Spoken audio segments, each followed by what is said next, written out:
in my trophy room. In the video game world, there are two rival camps: PC gamers and the people who play their games on consoles. Each platform has its hits and legendary games, the ones that players have to own. The technical challenges in bringing a PC game to a console like the PlayStation 2 are daunting. And gamers on each platform have preferences that have to be overcome. When we heard that Half-Life, one of the most popular PC games of all time, was now available on the PlayStation 2, we rushed out to get the inside story. Half-Life's pretty much a story of a guy who goes to work. His name's Gordon Freeman. He's just a pretty much average guy, though he does have a PhD, you know, he's intelligent. Black Mesa is a research facility, probably so secretive that not very many people know about it. Basically, they do a lot of scientific research on top secret stuff. He's doing some low-level work for the company. He's a research associate, they call him. Gordon doesn't need to hear all this. He's a highly trained professional. He's in this HEV suit, this environmental suit that protects him from radiation. It's probably not a problem. Probably, but I'm showing a small discrepancy. Well, no, it's well within sustaining sequence.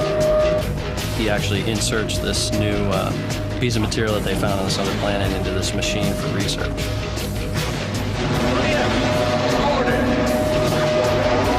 Disaster occurs during this experiment, and it basically allows an alien world to come through a warp.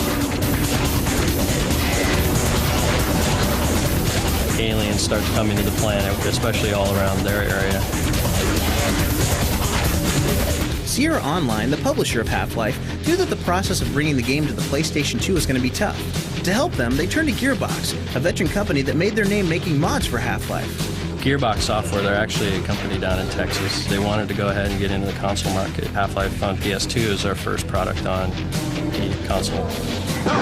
Stay back! Gordon!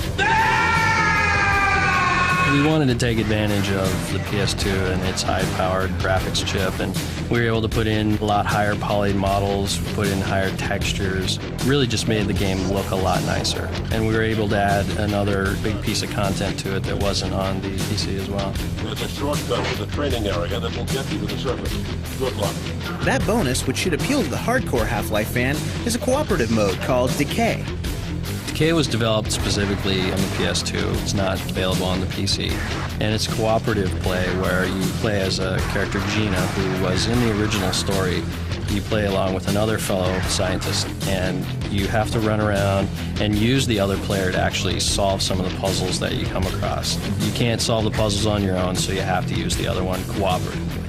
Fans of first-person shooter games on the PC often complain that controls suffer when a game is ported to a console.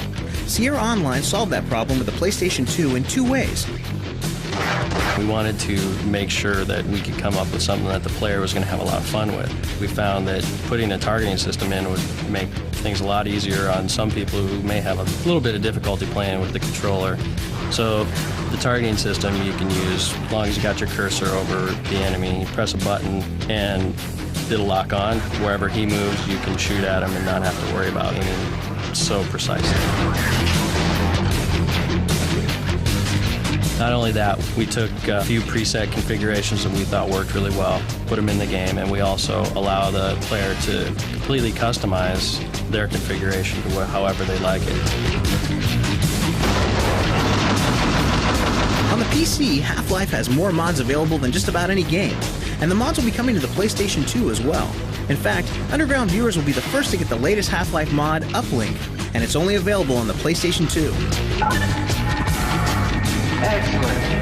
I'm sending the all clear, and the door should open now. As long as you have Half-Life on the PS2, you can enter in a cheat code and put this disc in, and it allows you to play a new chapter in the Half-Life story. The Uplink mod is hidden on this issue of the Underground, so it's up to you to find it. Well, I seem to be seriously wounded.